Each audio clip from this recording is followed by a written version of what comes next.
이어서 모닝와이드 3부가 방송됩니다.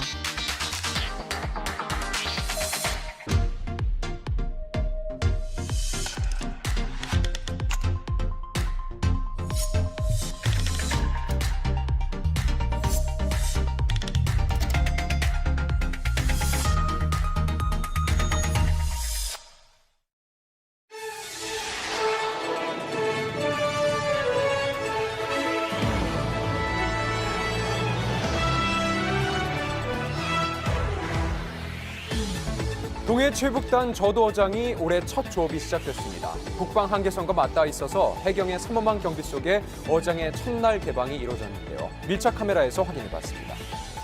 부담스러운 통신비의 반경 소식. 정부의 인하 압박에 영원요금제와 5G 중간요금제가 출시됐습니다. 과연 통신비 부담 얼마나 줄어들 수 있을까요? 모르면 호구되는 경제에서 취재했습니다. 잠시 뵙겠습니다.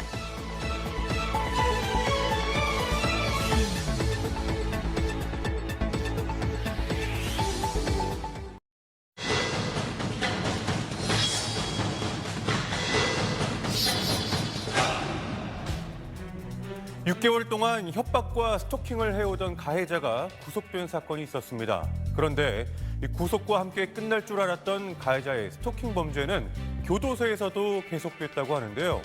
끝나지 않는 피해자들의 공포, 날에서 취재했습니다. 지난 2021년 11월 6개월간 스토킹을 겪었던 이수진 씨. 우리 딸이랑 제주도 여행 갈 때 이 사람이 공항 사진을 찍어가지고 저한테 DM을 보내면서 너와 네 딸 친구 아킬레스건을 다 끊어버리겠다. 제주도에 조폭을 풀겠다. 이런 DM이 왔었었고. 여보로 시작해요. SNS를 통해 연락을 했던 가해자, 여보나 자기 등의 이런 일방적인 애정 표현이 시작이었다고 하는데요. 하지만 협박과 스토킹은 점점 더 심해졌습니다. 고양이 납골당을 훼손하는 영상을 찍어서 우리 딸 DM으로 영상을 보낸 거예요. 피해자의 반려묘 납골당에 찾아가겠다는 협박이었는데요.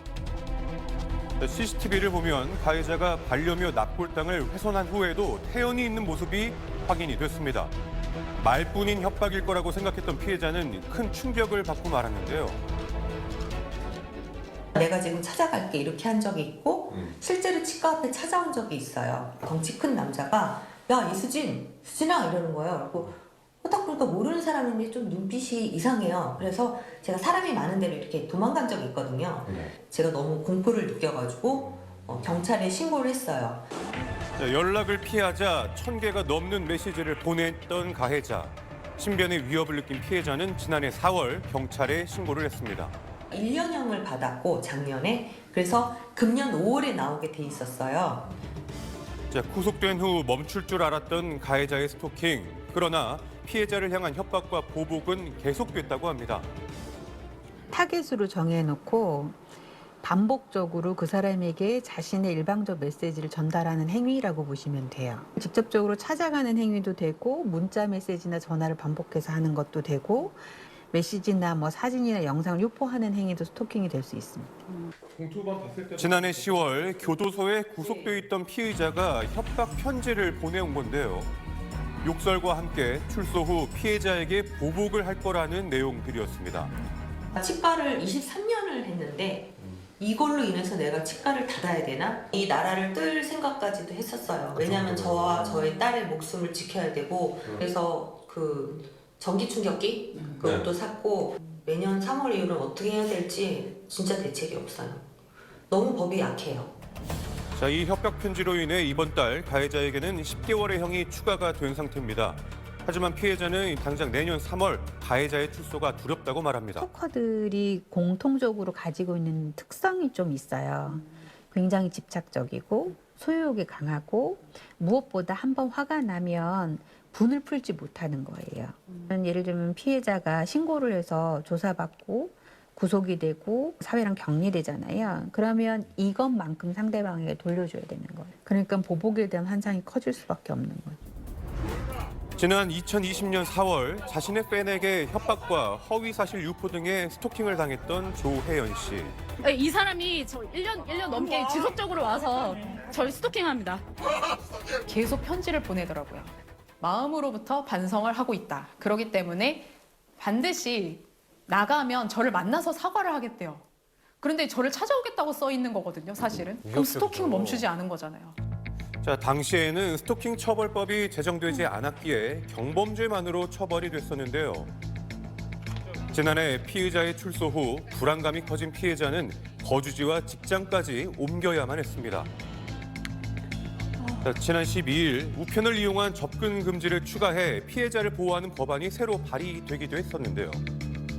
도움이 될 수 있을까요? 이 스토킹이 멈춰지고 내가 평온한 일상을 되찾을 수 있다라는 확신감이 서면 보통 신고를 해요. 이 스토킹은 굉장한 두려움을 유발해요. 내가 대한민국 어디에서 무엇을 하고 살건 간에 이 사람이 뭐 출소를 하더라도 나를 다시 찾아와서 계속할 거라는 거죠. 경찰청에 따르면 스토킹 신고 건수는 2021년 스토킹법 제정 이후 2022년 2배가량 급증했는데요.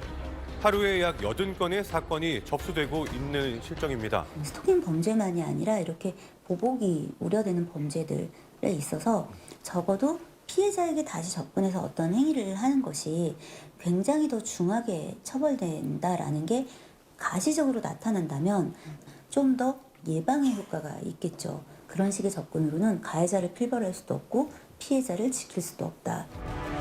허술한 대책과 처벌로 인해 멈추지 않는 스토킹 범죄, 그 고통을 끊어낼 수 있는 강력한 제도의 시행이 시급한 때입니다.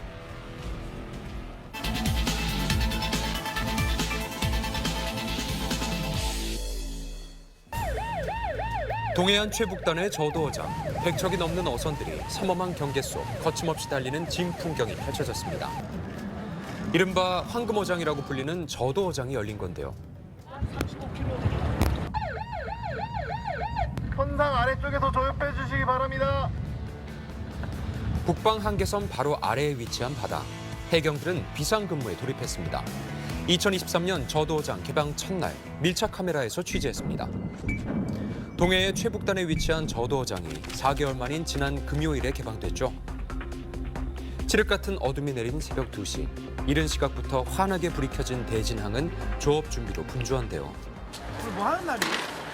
예, 저도장 오늘 올라가는 오늘 첫날이라서 오늘 저 급해서 나가야 돼. 4월부터 12월까지만 열리는 저도어장. 기상 악화 때문에 예년에 비해서 늦어진 개방을 손꼽아 기다렸던 어민들. 오늘 첫날이라서 준비를 하고 있어요. 기분이 좀 설레죠. 뭐. 긴장되진 않으세요? 그렇죠. 긴장이 많이 되죠. 오늘 첫날이니까. 애타게 기다렸던 만큼 만선을 기대하며 조업 준비를 합니다. 3개월 만에 개장하기 때문에 아마 다른 뭐 문어나 다른 고기들도 많이 있죠. 근데 좋은 자리를 선점하기 위해서는 어쩔 수 없어요. 출항 전 꼭 해야 할 일이 있다고 하는데요. 어민들이 급하게 향하는 이곳. 송이로 2명 맞으세요? 예. 저도어장으로 조업을 나가기 위해서는 반드시 신고 절차를 거쳐야 한다고요.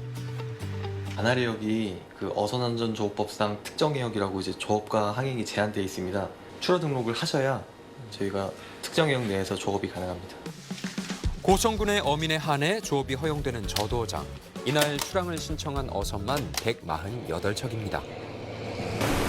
고성군 대진항과 초도항에서 출발한 배들이 만선을 기대하면서 바다로 향하는데요. 어민들의 안전을 담당하는 해경도 함께 분주해집니다. 저도어장은 어로 한계선을 넘어 북방 한계선 아래에 있기 때문이죠. A수역 점호를 실시하겠습니다. 해경의 점호를 받아야만 저도어장에서 조업이 가능하다고요. 오전 5시 해경의 점호가 시작됐습니다. 조금 더 가까이 와주세요. 안 보여요. 6분 정도 3분. 19명입니다. 19명. 네, 19명 확인했습니다. 안전조업하십시오. 44번 용진호 선장님 한 분 안전조업하십시오. 신고한 배와 인원이 맞는지 어민들이 제출한 출항 신고서를 보면서 일일이 다 확인하는데요. 오직 이곳 저도어장에서만 볼 수 있는 진풍경이죠. 오늘 저희가 신청받은 거는 100척 정도 됩니다. 점호를 마친 배들. 하지만 바로 저도어장으로 들어갈 수는 없다고요. 북한 땅이 지척에 있는 이곳.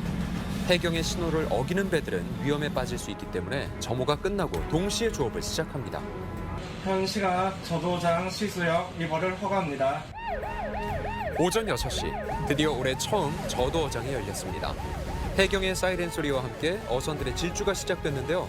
마치 레이싱 경주를 펼치듯 어장을 향해서 나아가는 어선들. 어종들을 잡기 위해서 항상 빠른 속도로 다니기 때문에 저도장 개장 시에는 매우 위험합니다. 100척이 넘는 배가 한 어장에서 조업을 하다 보니까 좋은 자리를 선점하기 위해서 경쟁도 치열해질 수밖에 없죠.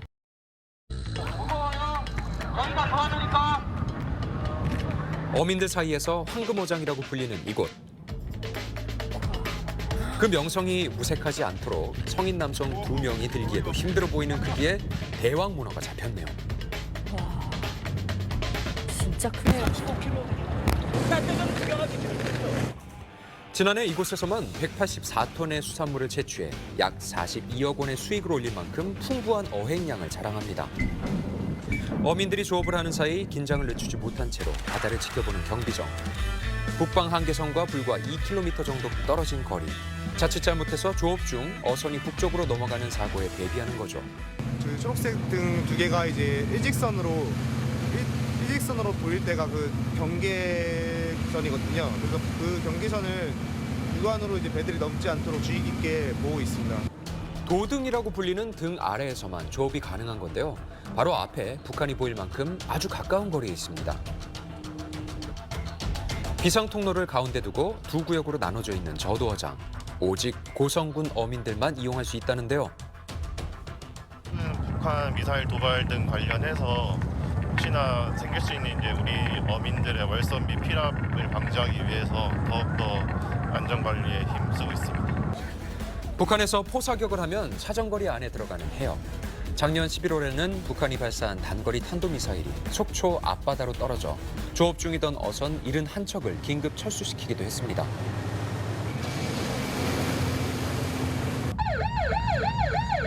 선상 아래쪽에서 조업해 주시기 바랍니다. 조업 중 급하게 울리는 사이렌 소리. 파도에 밀려서 순식간에 어장을 벗어나는 경우도 많다고요. 현재 저도어장은 북상조류가 흐르고 있습니다. 저도어장 선상에서 조업하신 선장님들은 남하여 조업하여 주시기 바랍니다. 그때 경비정에 있는 해경들이 분주합니다.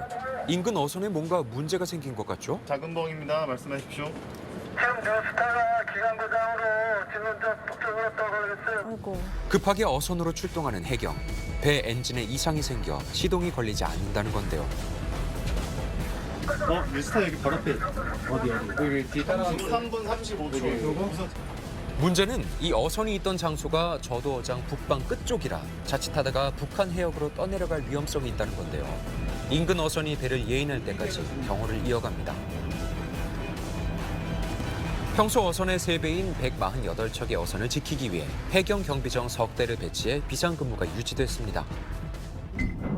4시간의 조업을 마친 어선들이 항구로 전속력으로 들어오는데요. 일찍 올수록 문어의 값을 높게 받을 수 있기 때문이죠. 저도어장이 열리는 기간 동안 그 어느 항구보다도 활기를 띠는 대진항. 항구에 도착한 문어잡이 배들이 속속 오늘 잡은 것들을 꺼내놓습니다. 이야, 이거 엄청 크네요. 처음이에요. 대학문어 이렇게 처음에. 오, 어메이징. 문어는 저도어장의 주력 어종이죠. 무게에 따라서 5에서 15kg은 중문어, 그 이상은 대문어로 나뉩니다. 그중 대문어는 저도어장의 명물인데요. 문어의 무게에 따라 가격이 달라집니다. 어민들이 가장 긴장되는 때인데요. 값이 매겨진 전표를 받은 어민들. 160kg잖아, 160kg.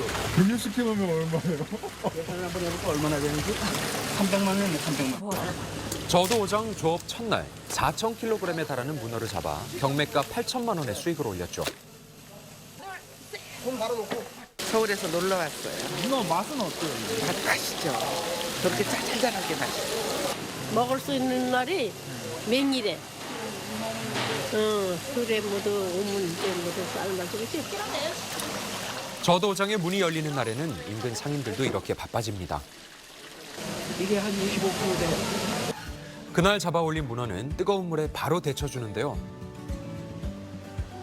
동해안 대문어는 붉은 빛깔 때문에 피문어라고도 불리죠. 이 문어를 맛보기 위해서 전국 각지에서 찾아온다고요.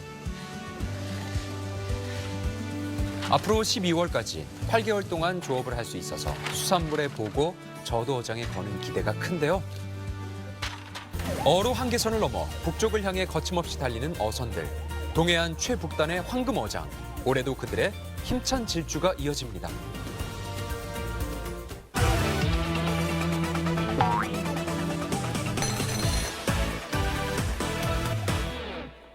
통신비 경쟁이 시작됐습니다. 통신비 절감 기대해 볼 수 있을까요? 매달 내는 통신비 얼마나 되시나요? 가구당 월 평균 통신비 지출액은 약 13만 원 정도라고 하는데요. 최근 영원 요금제가 등장했습니다. 매달 무료로 요금제를 이용할 수 있는 알뜰폰 요금제인데요. 현재 판매 중인 영원요금제는 30여 개, 중소 알뜰폰 사업자 중심으로 가격을 낮추며 경쟁하고 있습니다. 많게는 7개월 동안 64GB를 쓸 수 있는데요. 2만 원에서 4만 원의 요금을 일정 기간 영원에 제공하는 겁니다. 최근 은행들의 알뜰폰 사업이 승인 나면서 은행들도 알뜰폰 요금제 경쟁에 뛰어들었습니다. 기존 알뜰폰 사업자들은 영원 요금제를 통해 가입자를 더 많이 확보하고 규모를 키우기 위한 전략에 나선 것인데요. 손해를 감수하는 출혈 경쟁을 해서라도 변화하는 시장에 대비하려는 것으로 보입니다. 세 개의 기업이 통신시장을 완전히 선점하고 있는데 좀 더 시장의 참여자가 늘어와야지 가격이 내려가게 되고 좀 더 우리 소비자 후생이 올라가는 것이다. 완전 경쟁이 돼야 된다. 통신 서비스는 필수제 서비스 성격이 강하지만 천편일률적인 요금제 때문에 소비자들이 피해를 보고 있다는 비판이 일었었죠. 통신 3사가 정부의 계속된 통신요금 인하 압박에 5G 중간요금제를 잇따라 출시하고 있습니다. 이에 따라 월 31에서 99GB 데이터를 6만 원대에 사용할 수 있게 된 것인데요. 하지만 소비자들은 미지근한 반응입니다. 전 안 이용할 것 같아요. 통신사에서 이렇게 요금제 가지고 소위 장난이라고 할까요? 그런 게 사실 한두 번이 아니니까 아무래도 좀 불신이 크긴 하죠. 애초 중간요금제 도입 취지였던 통신비 절감이 아닌 요금제 세분화에 그쳤다는 것인데요. 가장 저렴한 요금제를 선택하더라도 약 7,000원이 줄어듭니다. 반면 데이터는 절반 이상 줄어들어 오히려 비싸게 느껴지는 것이죠. 5G다, 6G다. 차세대 통신 시설 투자가 막대하다며 우는 소리를 하지만 국내 이동통신 3사의 지난해 이익은 4조 4천억 원이 넘습니다. 중간 요금제가 없어 일정량 이상의 데이터를 쓰려면 비싼 요금제를 쓸 수밖에 없는 요금 구조도 일조를 했다고 볼 수 있겠습니다. 통신이 필수인 세상, 요금제의 다양화로 소비자의 선택권을 더 확대해 줄 필요가 있어 보입니다. 되살아나는 투자 심리에 영머니무브도 끝나는 걸까요? 지난해 금리 인상으로 은행 예적금으로 몰렸던 시중 자금이 다시 머니무브로 전환될 것이란 전망도 나오고 있습니다. 시중은행 정기예금 상품의 최고 금리는 기준금리 연 3.5%보다 조금 낮거나 비슷한 수준입니다. 그러다 보니 정기 예적금 금액도 지난달보다 크게 감소했는데요. 증시에는 일부 종목의 급등 사례도 나오고 있습니다. 얼마 전 온라인 커뮤니티에 2차 전지 소재 업체에 4억 원을 투자해 10억 원을 벌었다는 글이 올라와 화제가 됐었죠. 해당 그룹의 주식 3,800주를 사들여 255%가 넘는 수익률을 냈다는 내용이었는데요. 작년 12월 29일 10만 3천 원에서 출발한 주가는 지난 11일 76만 9천 원이란 최고점을 찍었습니다. 100여일 만에 무려 7.5배가 오른 것입니다. 같은 날엔 장중 82만 원에 거래되며 52주 신고가를 경신하기도 했습니다. 주가 상승률이 커지면 커질수록 해당 기업의 공매도도 늘었는데요. 주가 하락 가능성을 예상한 외국인 기관 중심으로 대규모 공매도 공세에 나섰기 때문입니다. 하지만 개인 투자자들을 중심으로 한 강력한 매수세는 이런 공매 물량마저 다 소화하며 주가를 추가 상승시켰는데요. 공매도가 시작이 되면 일단 주가는 하락하게 되겠습니다. 그런데 놀랍게도 거기에 이제 다수의 개미가 붙었다는 겁니다. 미래에 분명히 가치가 있는 기업이라는 그 인식들을 좀 과도한 인식을 기대감을 좀 개미들이 가지고 있고 공매도로 둘러싼 기관 외국인과 개미의 그야말로 전쟁이 시작되는 겁니다. 그런데 연일 상승세를 보이며 상승하던 주가가 최근 조정 양상을 보이고 있습니다. 지난 13일 60만 7천 원을 기록하며 이틀 연속 주가가 하락한 것입니다. 국내 증권 시장에선 거의 접할 수 없는 해당 기업에 대한 매도 보고서가 나와 이슈가 됐던 것입니다. 해당 기업의 주가는 과열된 상태며 5년 후 예상 실적을 다 반영해도 현재 주가의 절반 수준이 적당하다는 내용입니다. 퍼를 곱해서 적정한 주가를 비교해 본다 그러면 세계 1등 전기차 기업이 퍼가 겨우 40밖에 안 되는데 440이라고 하는 것은 과대하게 높다. 이렇게 급등하는 종목은 또 급락할 수가 있습니다. 해당 기업에 대한 투자 열풍에 주가 하락과 금리 인상 있습니다. 금융투자협회에 따르면 지난 11일 기준 신용융자 잔고는 19조 4,346억 원으로 지난해 말보다 2조 원 넘게 늘었습니다. 현재 장세가 특정 테마에만 집중된 것인 만큼 섣부른 묻지마 따라하기 투자는 위험할 수 있다는 점 주의하시기 바랍니다. 한국의 매운맛 전 세계로 뻗어나가고 있다고요? 최근 해외 SNS에서는 한국 음식을 맛보고 리뷰하는 영상들이 쏟아지고 있는데요. 만두, 김치를 제치고 새로운 K푸드 대표가 된 것은 뭘까요? 한국 드라마와 예능 프로그램에 등장하며 인기를 얻고 있는 이것, 바로 라면입니다. 맛있어서. BTS 정국이 직접 만들어 공유한 라면 레시피도 화제가 됐죠. 레시피를 따라 만들어 먹는 콘텐츠도 인기였는데요. 해외 각국에서 취향 가득 이색 레시피가 공유되고 있습니다. 라면에 라임, 그릭 요거트 등을 넣기도 하고 각종 향신료를 넣은 양념까지 그 종류도 다양합니다. 한국인이 먹어도 매운 라면, 전 세계에서도 이 매운맛이 통하고 있는 것인데요. Oh God. That hits so fast. What 매운맛에 깜짝 놀란 표정을 짓다가도 다시 웃으면서 먹는 사람들. 매운 라면 먹기 챌린지가 세계적으로 인기를 끌면서 한국 라면의 인기에 결정적인 역할을 일반인들의 했습니다. 주도로 SNS에서 한국 라면 먹기가 일종의 놀이처럼 번지면서 글로벌 효자 수출품이 된 것입니다. 그러니까 일종의 이제 소비재라는 제품과 컨텐츠의 융합이라고 볼 수 있는 거예요. 한류를 기반으로 한 이 컨텐츠의 연쇄 반응, 그리고 거기에 소비자가 경쟁적으로 참여하고 열광적으로 참여하고 있는 이 구조가 지금 우리가 형성이 돼 있는 겁니다. 거기에 이제 이 제품이 딱 결합이 되니까 강력한 어떤 폭발력을 가지게 되는 거죠. 이 같은 K라면의 선전은 올 들어 수출이 마이너스 성장을 하는 등 무역 적자로 비상등이 켜진 상황에서 더욱 주목받고 있습니다. 전 세계 150개국으로 수출되며 한국 라면은 그 영역을 확장하고 있는데요. 라면 소비 규모 4위인 미국에서도 그 인기를 실감할 수 있습니다. 한국 인스턴트 라면을 미국 로컬 마트에서 쉽게 찾아볼 수 있다고 하는데요. 함께 들어가 보시죠. 네, 여기 한국 라면만 이렇게 따로 파는 걸 발견했어요. 재고가 많이 없어 보이거든요. 한국 라면이 다른 나라의 제품보다 3배 정도 비싼데요. 그럼에도 불구하고 빠르게 품절되는 모습입니다. 한국 라면 인기에 북미로까지 수출이 늘고 있는데요. 이곳은 캐나다 밴쿠버에서 가장 유명한 마트 중 한 곳인데요. 요즘엔 한국 라면 종류가 어떤 것이 있는지 한번 확인해 보도록 하겠습니다. 반가운 한국 제품들도 보이는데요. 그중에서도 눈에 띄는 한국 라면.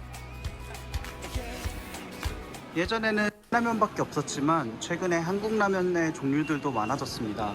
캐나다인들에게는 조금 맵지만 그래도 요즘에 한국 영화나 드라마, 예능에도 많이 나오다 보니 그걸 보고 먹는 사람들도 많이 늘은 것 같습니다. 지난해 한국 라면의 해외 판매 금액이 사상 처음으로 2조 원을 돌파했습니다. 그 개수만 해도 약 40억 봉지에 달하는 수준인데요. 2019년까지만 해도 일본이 라면 수출 1위였지만 2020년부터 한국이 1위를 차지하고 있습니다. 심지어 일본의 기업에서는 매운맛으로 유명한 한국 라면을 베낀 제품을 출시해서 논란이 됐습니다. 비슷한 포장과 한국어로 볶음면이라고 표기해 한국 제품임을 강조했습니다. 전 세계의 라면이 한국 음식이라는 인식을 심어주면서 K푸드의 위상을 높이고 있습니다. 한국 라면 기업에서도 매운맛만 강조하기보다 현지 입맛에 맞는 맞춤형 상품을 선보이며 시장을 넓혀가려는 모습입니다.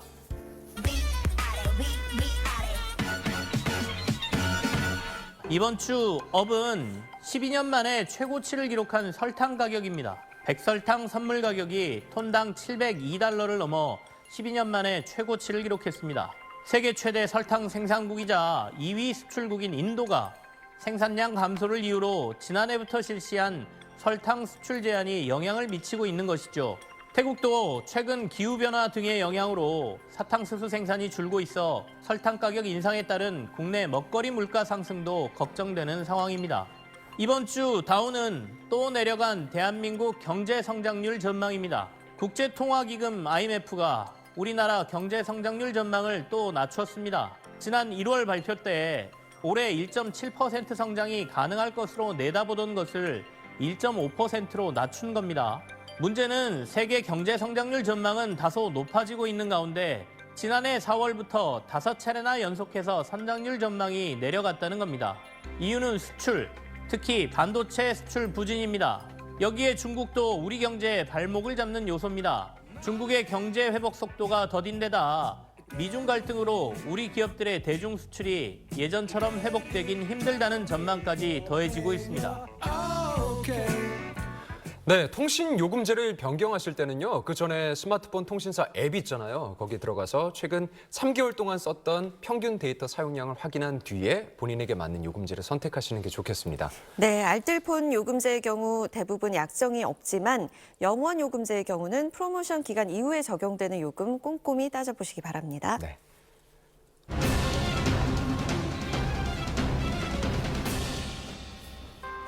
남편에게 걸려온 아내의 전화. 왜 그래? 왜 그래? 어디로? 여보 침착해. 분명히 아내의 번호였지만 통화 속 목소리는 아내가 아니었습니다. 빅데이터로 이것을 검색하자 지난 2006년 처음 발생했으며 현재까지 누적 피해액은 4조 원을 넘어섰는데요. 작년 2만 5천 건이 검거되었으며 하루 평균 피해 금액 25억 원인 보이스 피싱입니다. 검은 옷차림의 여성이 주변을 살핍니다. 그 순간 한 남성이 다가오는데요. 여성에게 무언가를 건넨 남성. 이후 여성은 황급히 사라집니다. 빅데이터로 알아본 보이스 피싱, 골드바, 수거책, 신종수법 등의 단어가 등장합니다. 돈을 건네받은 이는 보이스 피싱 조직의 현금 수거책이었는데요. 가방에 든 3,100만 원의 현금은 보이스피싱 피해자로부터 받은 돈이었습니다.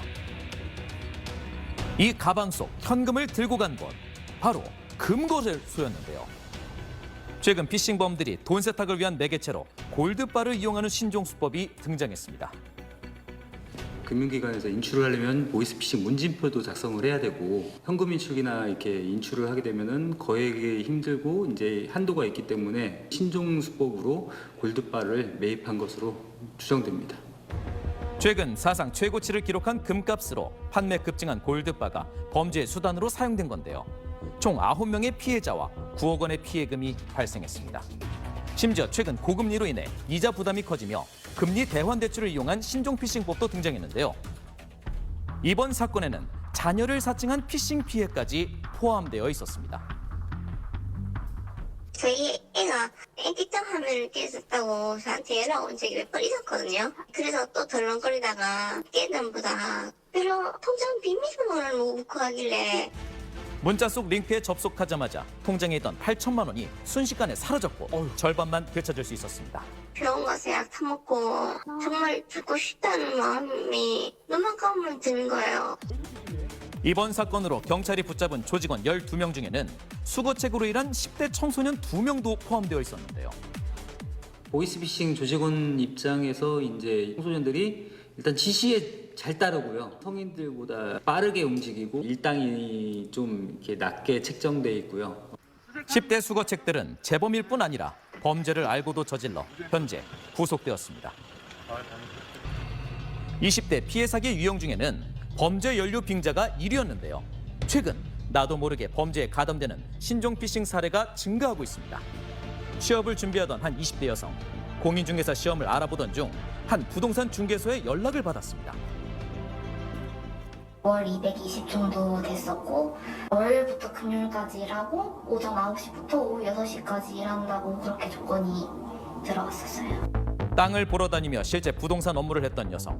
거래자에게 잔금을 전달받는 일이 피싱 범죄라고는 전혀 생각하지 못했습니다.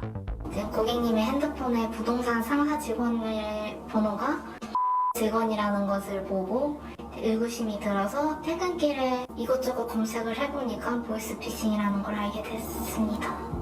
경찰에게 범죄에 연루되었다는 연락을 받은 여성. 직장을 구했다는 기쁨도 잠시, 자신도 모르게 범죄에 가담하게 되었습니다.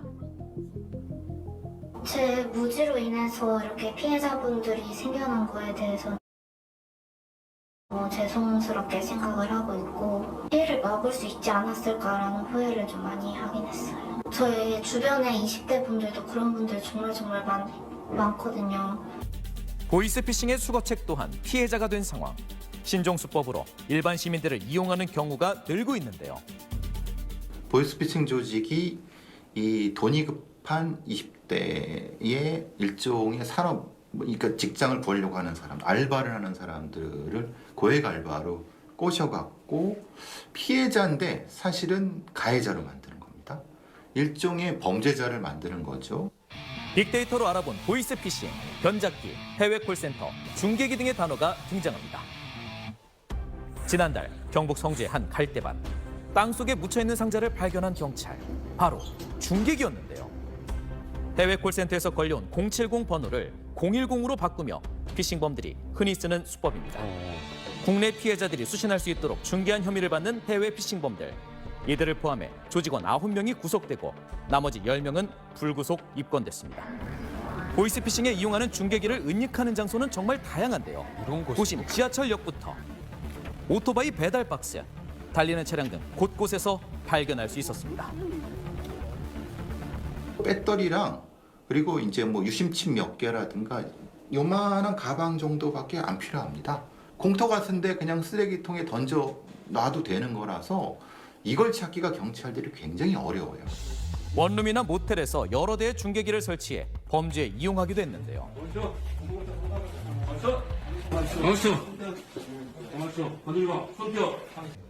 집에 휴대폰 같은 거 많이 보관하고 계시죠? 네. 잠깐 좀 앉으시면. 검거 현장에서는 신발 상자 안에 숨겨져 있는 수십 대의 대포폰이 발견되기도 했습니다. 010 번호를 받는다는 심리를 이용한 번호 변작 중개기 수법은 계속해서 진화하고 있었습니다. 빅데이터로 알아본 보이스피싱, 20대 신종마약, AI 등의 단어가 등장합니다. 지난 12일 미국의 애리조나주. 모르는 번호로 딸의 납치 전화를 받은 여성. 수화기 너머로 들리는 목소리는 분명 딸의 목소리였습니다. 그러나 알고 보니 딸의 목소리를 AI를 통해 복제한 음성이었다는데요. 충분한 길이의 샘플이 필요했던 과거와는 달리 단 3초만으로도 목소리 복제가 가능해 보이스피싱에 대한 위험성은 더 커졌습니다. 이렇게 늘어나고 있는 신종수법에 중장년층뿐 아니라 20대 이하의 청년들의 피해가 급증했는데요. 생년월일까지 알고 있어요. 빚쟁이로 사회생활을 시작하게 만드는 이런 인간들이 다 있나 싶은 게 잠이 안 오더라고요. 피해 연령층은 계속 낮아지며 홍당 마약 수법이 보이스피싱으로 악용되고 있어 더욱 긴장할 수밖에 없는 상황. 범죄 수익을 늘리기 위해 마약과 피싱까지 결합하며 신종 피싱 수법은 더욱 교묘해지고 있었습니다.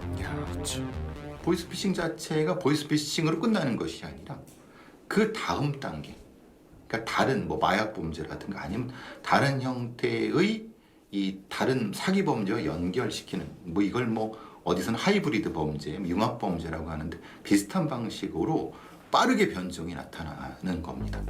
전문가는 범죄에 대한 정확한 인식과 교육이 필요하다고 말합니다. 내가 만든 통장을, 전자매체를 다른 사람한테 양도되어 매개를 했었을 때는 전자금융거래법 위반으로 형사처벌 받습니다. 정부에서는 교육기관에서는 좀 캠페인이나 이런 걸 좀 해가지고 이제 학생들이 그리고 또 젊은 사람들이 나이 드신 분들이 이런 것을 인지를 할 수 있도록 많은 교육이 필요하다고 생각합니다. 다양한 수법으로 진화하는 보이스피싱. 단순 검거만이 아닌 범죄를 근절하기 위한 예방과 대책이 필요합니다.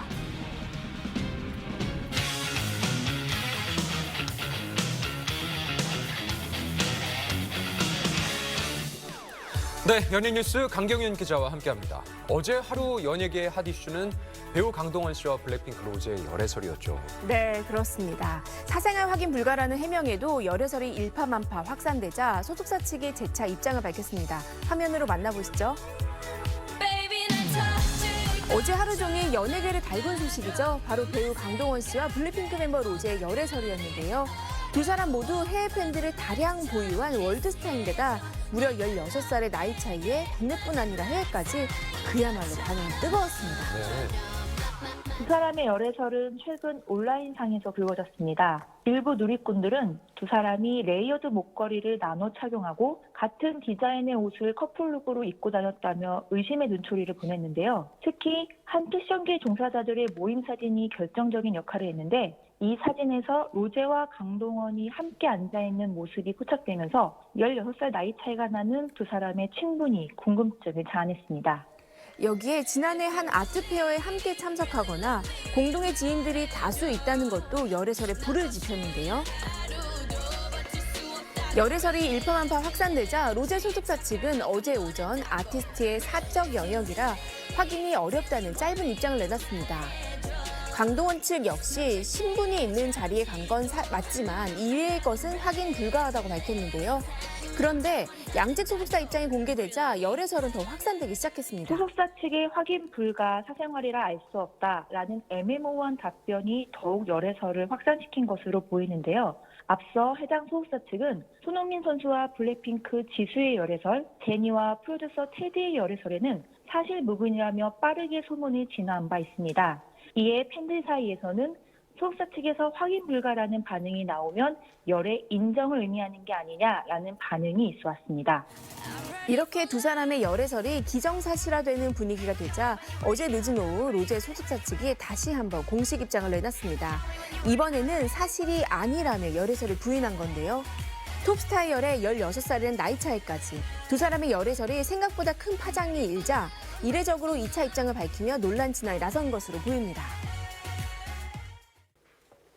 최근 50대 여배우들의 활약이 두드러지고 있는데요. 활동한 지 30년이 넘었어도 세월을 거스르는 듯 변함없는 외모를 자랑하는 그녀들만의 자기관리 비법 무엇일까요? 저희 젊음의 비결이 궁금한 거네요. 멜로드라마 흥행에 이어 액션 연기로 글로벌 팬들을 사로잡은 전도연 씨. 평소 운동을 좋아해 꾸준한 운동으로 건강관리를 해오고 있다고 하는데요. 저는 오래전서부터 이제 필라테스를 계속 하고 있고 앞으로도 쭉 계속 필라테스를 통해서 저를 좀 관리해야 되지 않을까 생각해요. 빛이 나는 전도연 씨의 피부 관리법도 많이들 궁금해하고 있습니다. 전도연 씨는 평소 피부 관리 비법에 대해 많은 질문을 받는다라고 하는데요. 이 같은 질문에 타고난 것도 있다. 부모님이 좋은 걸 물려주신 것 같다라고 말을 했습니다. 과거 공식 석상에서도 드라마 촬영 스케줄이 바쁘다 보니 잘 시간도 없는데 피곤하더라도 집에서 꼭 그 팩을 하고 잔다라고 이 피부 관리 비법을 공개하기도 했습니다. 데뷔 40년 차 배우 김희애 씨 역시 자기 관리가 철저한데요. 아니 새벽 5시에 일어나서 2시간 사이클링을 타신다고 들었는데 너무 거창하다. 집에서 인도어 자전거. 정말로 아직도 하세요? 네. 1시간, 2시간 아니고. 집에서 쉴 때도 가만히 있지 않는다는 김희애 씨. 그 자전거를 타면서 라디오를 듣거든요. 그거를 들으면은 지루해요, 1시간을. 근데 자전거만 타도 지루해. 근데 같이 하면 재밌어요. 건강에 오래 버틸 수 있는 거고요. 건강 이상 더 좋은 게 있나요? 앞으로도 건강하고 멋진 활동 보여주세요.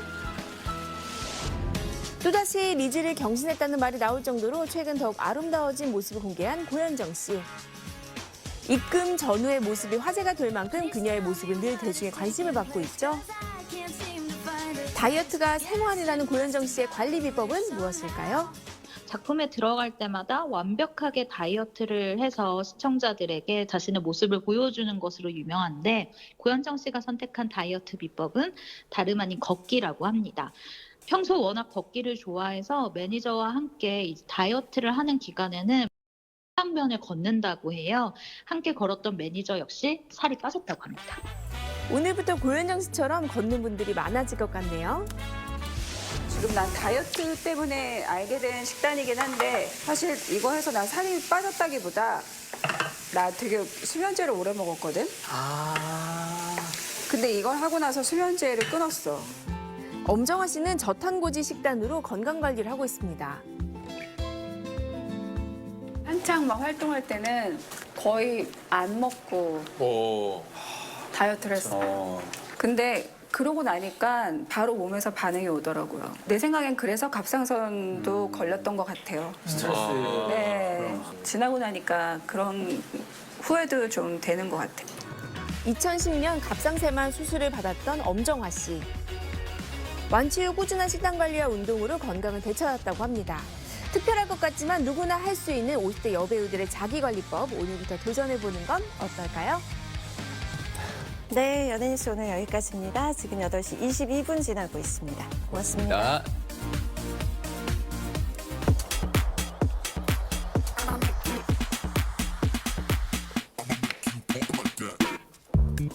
SNS에서 화제가 된 영상. 신나는 음악과 함께 교실에서 학생들이 함께 춤을 추는데요. 무려 754만 조회수를 기록한 이 영상. 춤 사이에 흥이 절로 나는데요. 부럽다는 말과 행복할 것 같다는 댓글들이 가득했습니다. 영상을 본 시민들의 반응을 알아봤는데요. 부럽죠? 아니 우리 때 이렇게 했다면 훨씬 좋았을 것 같아요. 이런 수업할 때 뭔가 재밌을 것 같기도 하고 뭔가 지루하지 않을 것 같아요. 영상 속 주인공을 찾아 파주의 한 초등학교에 왔습니다. 오전 8시 30분. 안녕하세요. 등교하는 학생들을 만날 수 있었는데요. 혹시 여기 춤추다고 찾아왔는데 네. 몇 반인지 아세요? 3층. 과연 영상 속 주인공을 만날 수 있을까요? 학생들을 따라가 보는데요. 얼핏 보기에는 평범해 보이는 교실. 오전 수업이 한창이었는데요. 열심히 공부하는 학생들. 영상 속 주인공을 제대로 찾아온 게 맞을까 싶었는데 그때 종이 울리고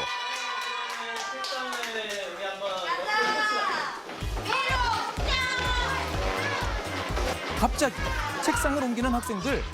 아니, 지금 뭐 하는 건가요? 공부하는 빚기 위해서? 왜 뭐 하려고요? 춤추기 위해서? 춤추기 위해서? 춤추는 교실이 맞는 것 같네요.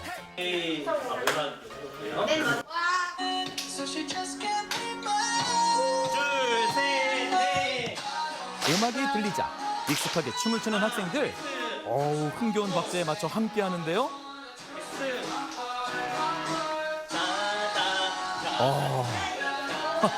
카메라를 향한 시그니처도 잊지 않습니다. 그런데 학생들 속 단연 눈에 띄는 이분. 영상 속에 그런 거 같습니다, 제가. 이 학교 교사입니다, 제가. 찾았습니다. 영상 속 주인공 이현길 선생님. 마치 인기 아이돌 같죠? 최신 가요부터 7080 추억의 노래까지 선생님이 학생들과 춤을 추기 시작한 이유가 있다고요? 제가 초임 때 거의 17년 전부터 아이들과 춤을 췄어요. 그러니까 제가 워낙 춤을 좋아하기 때문에 그 계기는 결국은 제가 그냥 좋아서 처음부터 시작을 하게 됐던 거고요. 보통 초등학교에서 졸업식 때 영상을 하나 틀거든요. 그 작년에 6학년 학생들을 맡았을 때 아이들에게 좀 의미 있는 졸업식을 만들어주고 싶었고, 근데 저는 좀 특별한 영상을 만들어주고 싶었고. 그렇게 시작한 1년간의 도전. 지난 2월 졸업식에는 반 아이들이 함께 무대에 올랐는데요. 와, 어때요? 우리 친구들 대단하지 않나요?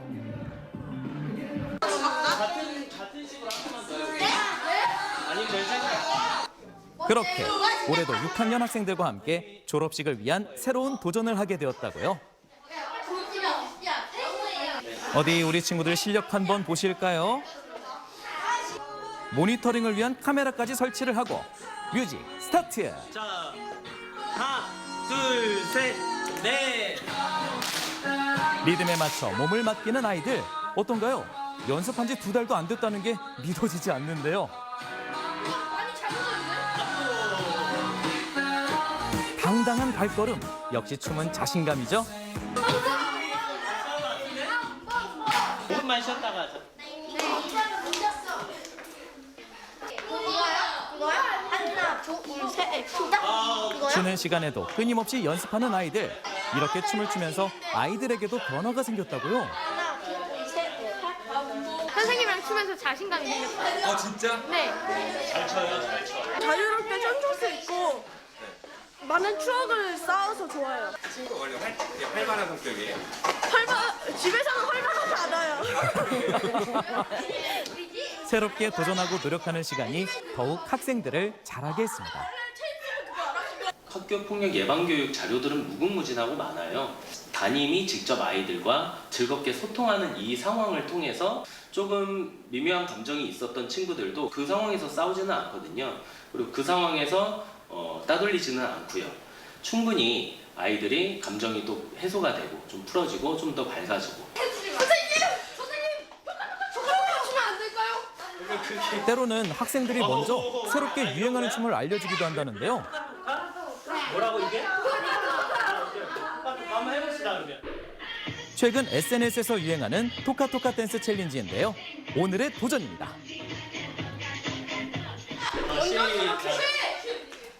야지가요? 선생님 알려주네요. 오케이. 표정이. 오른쪽 하나, 둘. 진지한 학생들의 표정 보이시죠? 이렇게 함께하며 아이들과 소통하고 더 이해하게 되었다고요. 네, 하나, 둘. 예상치 못한 챌린지를 원해가지고 우리 학생들이 그럼 제가 이제 배워야죠 그런 거는 또. 챌린지 도전 한번 확인해 볼까요? 이 춤의 포인트는 바로 시크한 표정이라고요. 3월 처음 시작할 때 어색함은 사라지고 이제 어떤 춤과 어떤 음악도 문제없다고요. 자, 선생님과 학생들의 토카토카 댄스 챌린지 성공! 어느덧 하교 시간입니다. 하나 둘 집으로 향하는 학생들.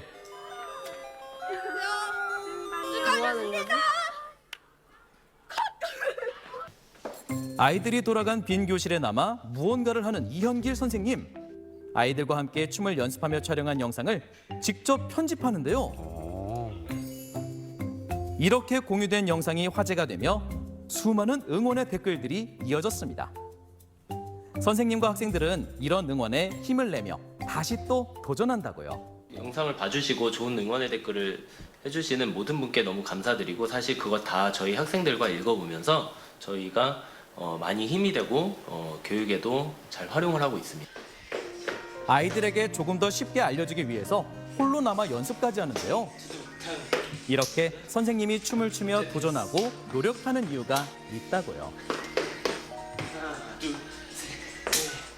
춤을 통해서 춤을 잘 추는 걸 바라는 건 절대 아니에요. 나중에 이제 사회에 나가서 자신의 직장을 찾고 그렇게 했을 때 자신이 좋아하는 것들을 그때 그 선생님처럼 자신도 찾고 즐기고 그렇게 삶을 살았으면 좋겠는 바람이 있는 겁니다.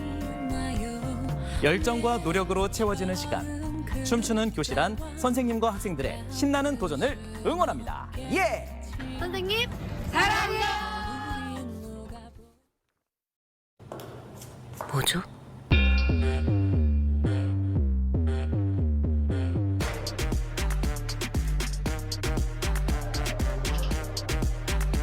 Move your style. 모조의 스핀.